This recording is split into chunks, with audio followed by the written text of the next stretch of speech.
Good evening.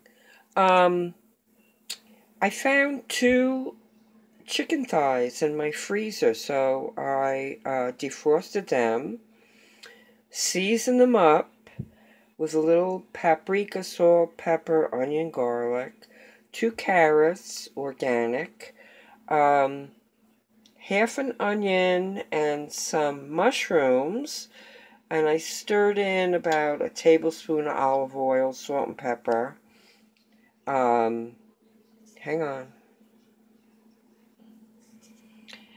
In my little Pyrex dish, this is going in my toaster oven at 350 for 20 minutes. Then I'll check it. It'll probably stay in there for about an hour, but this is two great meals for me. Okay, let's see how it comes out. Okay, so 20 minutes plus 30 minutes. This is going back in for 10 more minutes.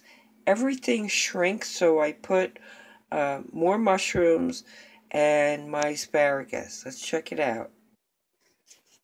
Well, I think this came out darn good. Wait, let's see. Darn good. Wait, let me do one more thing. Finished product. My chicken, my veg, my asparagus, and I absolutely love these little musselmans with cinnamon. It's perfect. Perfect. So, 2 meals out of that. Thank you very much and have a great, wonderful day.